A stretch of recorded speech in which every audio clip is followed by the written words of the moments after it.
माझ्याकडनं झाला एक मोठा घोटाळा. तर नमस्कार मित्रांनो. हे आपल्या गप्प बसलो होतो खुर्चीवर, तेवढ्यात खाली लागले माझ्या एका डब्याला लाथ. म्हणतो काय लागली बघतो तर बघतो, अरे देवाचा डब्बा होता त्याला लागलेला, त्यातले मणी पडले. मोहिनी भरून ठेवले आणि दुसरं काम पण होतं. पटकीने मला कपडे नेऊन ठेवा मम्मीने, झालं आपल्याला अर्धा तास सांगितले ठेवलेलं काय नाही. आणखीन ठेवायला गेलो आणि ते बघतो तर कपाट पण बंद आहे. तर कपाट पहिलं उघडलं आणि त्यात टाकून दिले कपडे. कपाटामध्ये बघा किती राड आहे, काय आवर बिवरत काय नाही मी.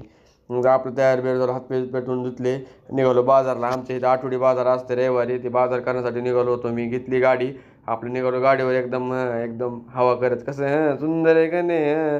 घुसलो इकडे तिकडे बघतो तर काय गाडी लावायला बी जागा काय दिसाना गेली. तिथं लावली गाडी आणि घुसलो बाजारामध्ये. बाजारामध्ये बघतो इकडे तिकडे, अरे काय काय गाव काय का आणि गेलो. आपल्याला घ्यायचे मावळं, पहिले माळव्याची लाईन शोधावी लागते, तेवढे दिसले मला टमाटे. पण टमाटे घ्यायला गेलो काकाला, मला काका कसे किलो आहेत, काका म्हणले 40 रुपये किलो आहेत. काकाला मला काय कमी काय करून द्या की काका. ते म्हणले लागा तो बाकीचं काय सामान घ्यायला गेला, समजा मॉलमध्ये गेला तो पैसे कमी करतो का, आमच्या गरीब